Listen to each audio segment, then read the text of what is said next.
Ladies and gentlemen, welcome to one of the most insane recaps that I have probably ever done on this channel. And welcome back to the first event of the Freestyle Chess Grand Slam Tour here in 2025. It's the second day of the semifinals. Every single match is tied up. The match for semifinals and every match from 5th to 8th. I'm talking about Ali Reza Firouzja versus Nodirbek Abdusattorov. I'm talking about Hikaru Nakamura versus Gukeshna. I'm talking about Fabiano Caruana versus Javakir Sindarov, who are playing for a semifinal spot. Magnus Carlsen, meanwhile, trails Vincent Keimer 1-0. An insane day of chess. Sit back, relax. I'm going to take you through it, and I would like to announce something to those of you who have tried Chessly, my educational platform where you can learn court openings, tactics, middle games, and so on, end games. Starting tomorrow, we are launching streaks. We have been working a lot on streaks and the feature overall, so please do check this out. If you are not a consistent user, log in, do a little bit of practice every single day, build up the streak. We're going to be doing a lot more with this stuff, and you can also test it out for yourself, the streaks feature, if you would like to sign up for free. Chessly is a no card required trial platform. So in case you haven't tried it already, do check it out. Much more stuff coming when I get back home. I'm obviously currently in Germany, but once I get home, new courses coming out. A lot of new awesome stuff coming out on Chessly. Super excited for that. And here we go. Folks, this is a crazy event. We're going to kick things off with the game between Magnus Carlsen and Vincent Keimer. Magnus has the white pieces, okay? And he opens this game with the move f4. Magnus has to win. He plays f4, opening up his bishop, and a lot of people reach this position. In fact, I'm going to show you more games later in this recap, and many games started like this. Then it was d4 controlling the e5 square, and Vincent immediately lashed out with the move c5, actually completely equalizing the game already on the third move, which was really, really nice, forcing Magnus to play g3, and then going for pawn takes d4, which if Magnus had responded with pawn takes d4, Vincent probably would have closed up the position or played knight c6, and actually already things were looking quite good. Magnus ended up taking with the bishop, and Vincent didn't take, but instead went e5. And after takes, bishop takes e5, Vincent had a fantastic position from the opening. Both of his knights were going like this and like this, and actually, Levon Aronian, who was there in the studio with us, had said that the move e4 felt to him like it made a lot of sense. And in some of the games, the players had done this, and some of them they hadn't. But Magnus from the opening did not have a particularly lovely position. And actually, after the move bishop c5, there were already many, many options. For example, black could maybe put the knight here and actually start some sort of queenside attack with the b and a pawns. The position was kind of dangerous already for Magnus, and Vincent was not stopping anytime soon. Vincent here played the top move of the computer, which was f4, using his queen and bishop battery, protecting the square on e3 and putting a lot of pressure on g3 and ultimately this diagonal. Magnus played knight f2, but if you take a look at the time in the opening, Magnus was down half of his opponent's time. Down a game, down half of his opponent's time, back against the wall. And I remember here on the commentary, I said it's like an 80 to 85% chance that Vincent Keimer is going to advance to the semifinals, because I just do not see how Magnus is going to not just equalize this position, but win this game. And not even bishop takes f4 was played. Vincent found an incredible move. Knight to e6, leaving his bishop hanging. And then he played knight takes f4, and he ultimately castled his king. But he could have castled as early as this move. He ultimately castled a few moves later, but he just, I mean, if you look at the computer evaluation, he is doing very, very well. Now, I will just say this little scramble here with the knight going to a5 and trying to come here and knight e5, Vincent lost the thread a little bit. He probably should have just castled immediately, sat in the position being -1, and basically let Magnus come to him. But because he actually got a little bit scattered here, he ended up allowing Magnus back into the game, and Magnus found this very nice practical move, b3, giving up the pawn on c3 completely, and then on the very next move, giving it up again. I never explained this in this video because I've been making recaps of this tournament for a while, but this is obviously freestyle chess. In case you are confused why the back row of pieces is shuffled, it is the format, and they draw the position randomly before the game. It has been a 7-hour, almost 8-hour workday. I am very tired. I cannot imagine how some of the players feel, but I will just tell you, it is a bit hard. I mean, I had a little bit of dinner, but not enough. So queen takes c3 is ultimately the move played, and Vincent is up a pawn, but the position is not so straightforward, and he ends up spending a lot of time here and gives away almost all of his time advantage. And d5 appears, Vincent giving away his pawn en passant to Magnus, which is kind of a crazy thing, but he's trying to liberate his pieces, trying to bring out his rooks, trying to bring out the bishop targeting the knight. Actually, the best move here for Magnus, I mean, this was insane. I couldn't believe Magnus was even back into the game. This is like the Magnus effect. King c2 is apparently the best move, which is just utterly wicked here, attacking this bishop.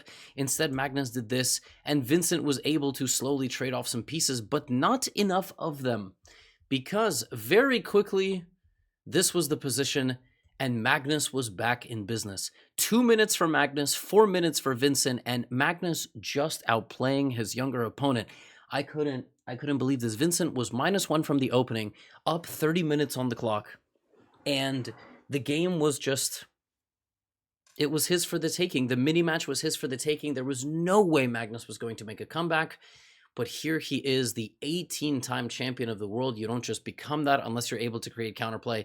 I mean, it simply looks over, but Vincent finding the best move. He spends 4 minutes and 1 second on this move. He only has 4 minutes and 14 seconds. And he goes here. And that is the best move. Staying alive, giving away a pawn with a check, and now this pawn is targeted. Now, if white plays rook d4, then of course there is a fork. If white plays bishop d3, you take the pawn. If white plays bishop e6, I'm not really sure what the counterplay is. The computer here wants to play c5, give this pawn away like this, and then either take this pawn or start walking up the board with the king, which is absolutely crazy. But instead of that, Magnus went here and blundered b6. And the most important thing about this is the pawns do not get connected. And the most important thing about this is that Vincent dips back with the knight and forces Magnus to advance. And now he has corralled the pawn. And Vincent Keimer, despite being a pawn down, has enough piece activity. His king, his rook, his knight, his 2 pawns. Magnus cannot get going because he's very quickly going to get that pawn chop down.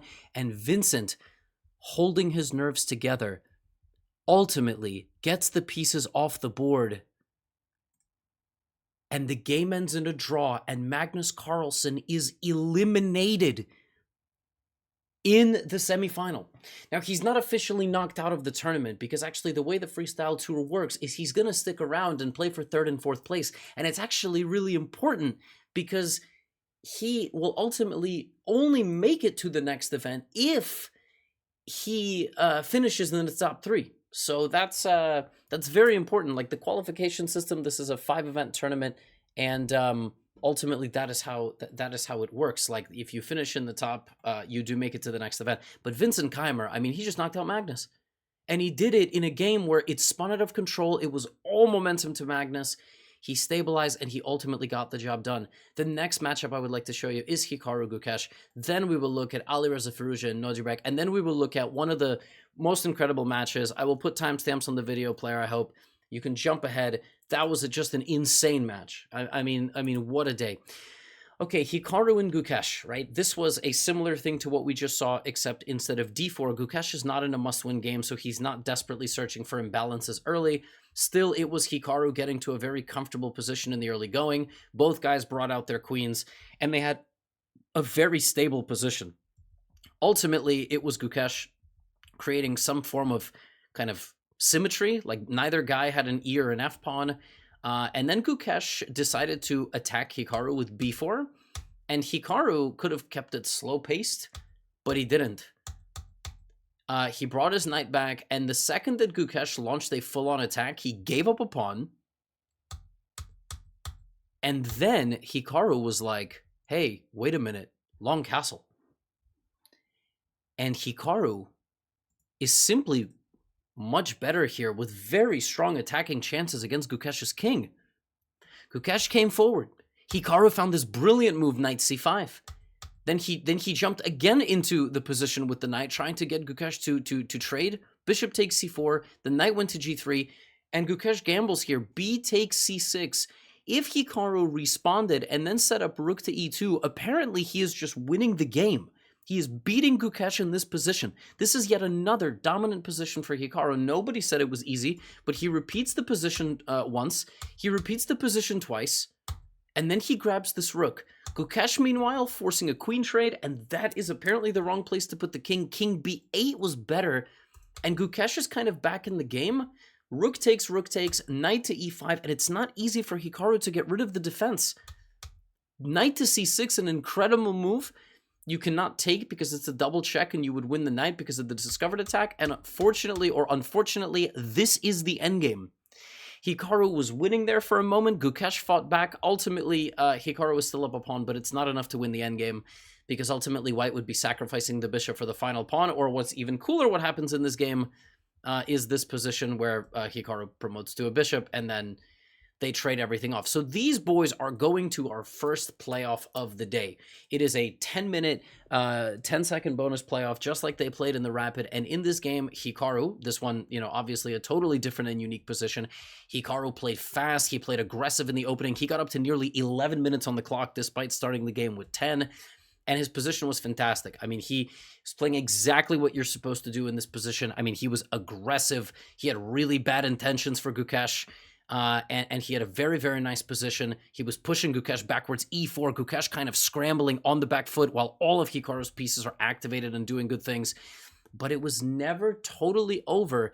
And, you know, Hikaru has struggled to convert winning positions in this tournament. Like here, he has this extra B pawn, and he's going to, you know, he's going to put that to work. But ultimately, you know, this kind of self-doubt creeps in. I mean, I'm not speaking for what's inside of Hikaru's head. I will just tell you as a person who fails to convert positions sometimes, that is what happens.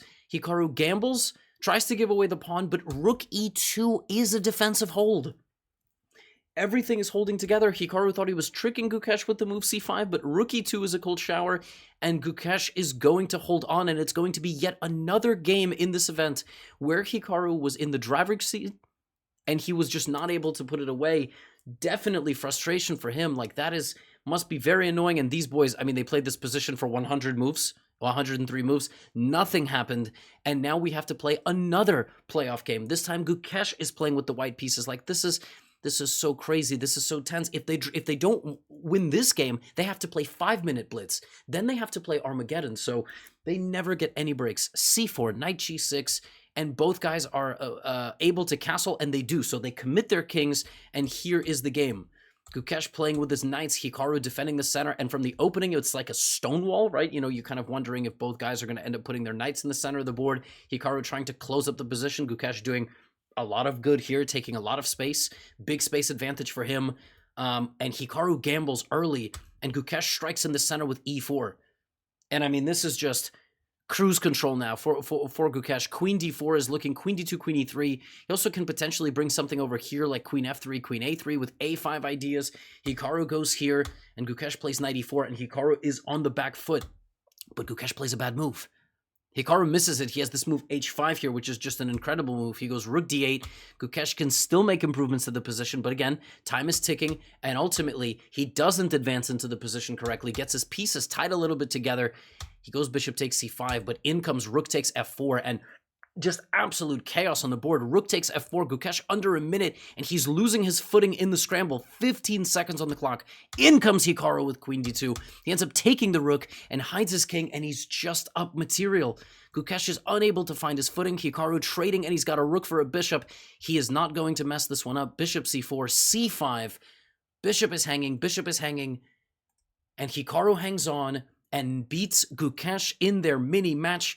That means Hikaru will be advancing to the match for 5th place, and he will play the winner of the matchup, Alireza Firouzja versus Nodirbek Abdusattorov. Meanwhile, Gukesh will play the loser of that match. In this format, you can get knocked out, but nobody has any time for your bad vibes, because every matchup counts for points for the entire year and money. The difference between 8th place and 5th place, which is what Hikaru and Gukesh and Alireza and Nodirbek are playing for 8th place in this tournament, you get $20,000. For 5th, you get $30,000.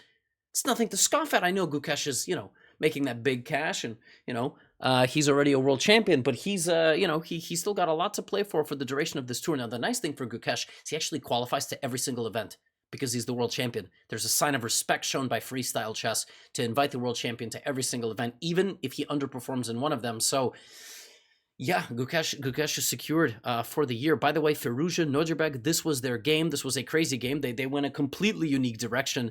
They were playing, honestly, they were freestyling. Their game was imbalanced. Alireza's knight d4 was played in the early game. Firouzja was walking his king. Remember, the winner of this game qualifies to play Hikaru. The loser of this game qualifies to play against Gukesh for the 7th, 8th place spot. It was a tense battle. The boys had 16 minutes on the clock. It was Alireza attacking Nodirbek ruthlessly, getting rid of his pieces, and desperately trying to open things up here. And just visually, the position looks really nice for white. He has this bishop in the corner. He's targeting the king where black is over here. It's looking pretty dangerous. And Alireza did everything right. Nodirbek was defending himself. He was a moment away from getting mated. Look at this bishop, queen, everybody there. The knight comes into d3. The king walks out. The knight barely sealing the b-file shut.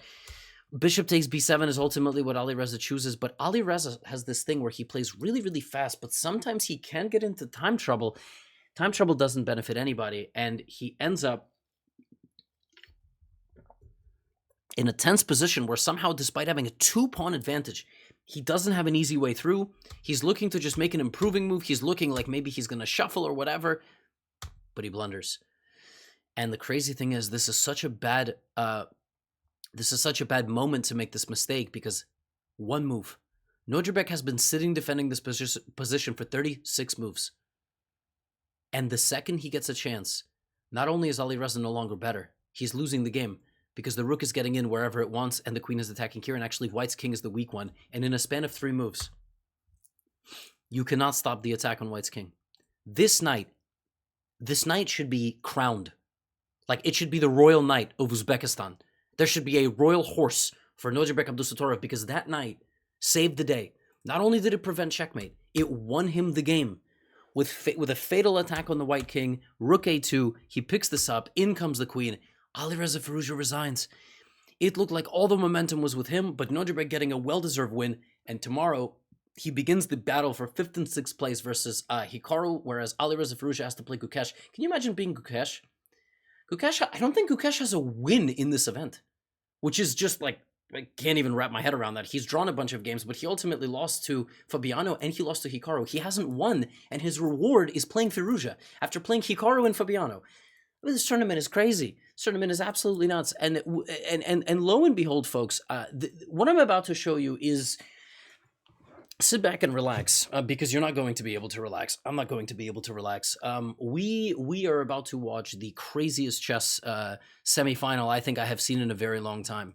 All right, more twists and turns than Joey Wheeler versus Marek Ishtar. All right, I'm talking about Yu-Gi-Oh! Battle City Finals throwback. All right, to my Yu-Gi-Oh! Fans out there, that duel was crazy, and at the end had a crazy surprise ending, which I won't spoil. Sometimes I go back and I rewatch some of those episodes filled with nostalgia. First, we go to their classical game. Now, folks, we just looked at a Hikaru game that was very similar. This one was anything but. I am going to fast forward to this moment right here. Fabiano Caruana thought he had gotten himself into so much trouble in this game that he, and I am not exaggerating, had 10 minutes to an hour and 5. Everything was lost. Everything. Knight e4 came in. He tried to go for quick counterplay, and he's losing the game on the spot. On the spot. Javahir Sandarov has 63 minutes on the clock. The move knight d6 is begging to be played because you attack the rook. Now, if you move the rook here, white simply grabs a pawn. Maybe then black plays queen b8 attacking the knight, and then there's something like knight d4, and ultimately white is just a pawn up. I mean, it's not the end of the game, but you're up a pawn. Another thing that exists here is knight d6, rook e5, knight d5. This move would have absolutely just walloped black's position. There are tactics everywhere. But Sindarov spends 4 minutes out of his 63 in a position where he is up nearly an hour, and he goes the wrong way. Fabiano thought his position was so dire he couldn't believe it, and ultimately lashes out with counterplay, and in a span of just a few moves, Sindarov, who is clearly playing on Fabiano's low time, gives up a knight, ends up grabbing a rook. Like, okay, Fabiano didn't play the best move. He could have played something a bit better here, but it doesn't really matter. And look at this position. Suddenly, it is absolutely not black's king who is under attack. It is white's king who is under attack. Black also has a bishop and a knight for a rook. Fabiano's winning, but he has 36 minutes versus 4. He tanked so early in the early stage of the game because he thought his position was so bad that Sindarov now is just trying to put some pressure on him, but it's not working. And not only is it not working, he is not playing his position particularly in a responsible way. He is gambling. He's grabbing a pawn. He's coming back. And now he's just straight up losing. He's losing because the threat is knight f3. And then the threat when you save the king is just g5. Fabiano was winning the game with 2 minutes and 43 seconds on the clock. The game is over. But it's over because of one move. Fabiano doesn't find it. He repeats the position. Right? He's repeating. And he spends all his time. And they repeat the position. And the game ends in a draw. Fabi had 1 minute on the clock to find the absolutely unbelievable knight e2. A double deflection. You get in the way of this piece because rook takes b2 is just devastating. So obviously, white will go here. But then there's queen h1, king c2, and then you have to find rook b2, king d3, and the only winning move is not queen b1, it's queen back to d5. And after king e3, bishop g5, and rook to f4, you have to find queen e6, picking up the rook here, and winning the game. Fabiano Caruana had to find knight e2, just shoving the horse in the face of both the rooks and laughing. But he misses it, and they make a draw. Oh my goodness. He didn't leave himself enough time after the tough opening phase. Sindarov survives. So we go to the 10-minute rapid games. We just saw Hikaru and Gukesh battle it out in a 10-minute rapid game. My heart could not take this. This game was boring. Boys were just getting into it. They suddenly started trading all of their pieces. All right. And then, it was just queens, rooks, and knights. I mean, the pawns, like, this just looks like a regular game. This looks like a regular classical game of chess. I was expecting them to make a draw, but they didn't. They were horsing around. Get it? Because anyway, shut up, Levy. And in an unbelievable turn of events here, instead of backing up and just sort of bouncing around with his knight, Fabiano blunders and is losing. This is just so crazy. He's straight up losing the endgame because he's just down a pawn. He desperately jumps into the position looking for counterplay, but it is Sindarov who is just winning here. Knight takes b3. White has to now go knight d5, knight b6, defend everything, and go to those pawns. But he keeps walking his king, and he blunders. Now he can't make a move. Oh my goodness, now he can't move. He can't move his knight. He can't move his king. Everything is collapsing. We have knight to d3, king takes g6, knight e5, and it looks over. But the only saving move, king f5 played by Fabiano Caruana, and on knight b6, the knight comes back, holding it all together. Here it looks like a draw. Here it looks like white is still winning, but there's knight c3 check. So there's nothing you can do here, and ultimately the game fizzles out. Fabiano survives, and it is a draw. This is... Oh, I can't. Now it's winner takes all again, right? So now the winner of this game will win the game, all right? So we have c4. Fabiano takes space early in this game, but ultimately... Like, literally from this point forward, it was all Sindarov. Fabi brought out his queen, but he gets absolutely walled in behind these pawns, and he just cannot get going. There is nothing in this position. Sindarov controlled this game from like the 5th move. He just played aggressively. Fabiano never got into it. And black was better throughout this game, but the position is so closed, it's so locked, there's really no way to break through. They tried and they tried and they tried, and the computer thought that black was slightly better. But this went on for a very long time and ultimately ended in a draw after some 70 moves of play in a rook endgame. Actually, I think they got up to 80. Some 80 moves of play, but this is just a draw. And it was done like here. I mean, Fabiano never made it out of the opening. Sindarov shut down the white position completely with this pawn wall, and it's like we needed a reset, which means we play 2 games of blitz chess, and if it's still a tie, the players will go to Armageddon. But more on that later, because maybe that won't even happen, right? We just play blitz. And so in the blitz, this time Fabiano shook it off. This is a totally different position now. Probably we will not have castling this way. It's 5 minute with a 2-second bonus. It's not possible to play this format this fast. It is just an arcade.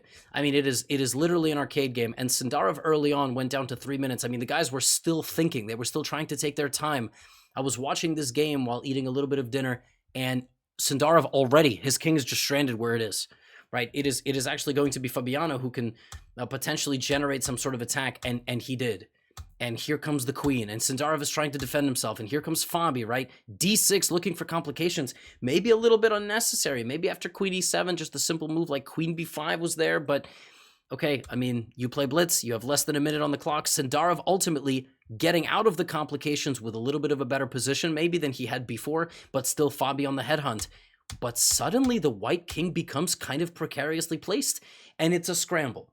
It's simply a scramble. 5 seconds for Sindarov, 10 seconds for Fabiano Caruana, and Fabi makes a mistake, and he's losing. Queen c5 is threatening queen here and here. The king runs, rook a1, you block, knight into c6, Fabiano has no moves, queen a5, knight e5, queen a3 check is a fork. You go here, you lose your rook, it's over. From a much better position in the opening and all signs pointing to an attack, Fabiano Caruana has lost his first game in a while in this format, and Sindarov leads the blitz playoff. Fabiano Caruana now has to win with the black pieces. And let me tell you something, this is not easy. This is absolutely not easy. All Sindarov has to do, who kind of goes for an English opening in this one with b4, and they trade, and ultimately he castles and castles. Sindarov just has to sit there and do nothing. He doesn't need to win. Fabiano has to win. And he's trading the pieces down. He's playing solidly. The position just simply looks like an English. Knight e2. Fabi gets nothing. There is no attack here at all. And Sindarov is moments away from punching his ticket. d4, look at this. I mean, black's position is so weak. Everything is weak. This is the major weakness in white's position, but it can be so easily protected. The knight can't get in, the bishop can't do anything. Sindarov is just in good shape, and he realizes it. Fabiano is reeling. He's tanking on the clock, bishop back to d. He doesn't know what to do. He's trying to trade some pieces. Sindarov is just sitting. Look at this. Black has no moves. And 8 seconds on the clock. He plays rook e7 just not to lose on time. In comes Sindarov. He is there for the cleanup. Bishop back to f8. Now knight takes f4 is actually also winning, because after queen takes f3, you have like bishop takes e5, right? Because the rook can't take because of this. But okay, Sindarov just brings the queen back. He's playing defense. He doesn't have to do anything. Rook f7 is a nice move. a3, okay, there was a blunder there, but it's not seen because they have no time on the clock. h6, and Sindarov begins picking up the pawns. He's just picking up the pawns. He picks up a second pawn, and Fabiano rolls the dice. Knight takes e4. That move loses because queen d3 pins the knight to the king. Sindarov takes because he's like, it's a scramble. I mean, knight takes, pawn takes. f3, takes.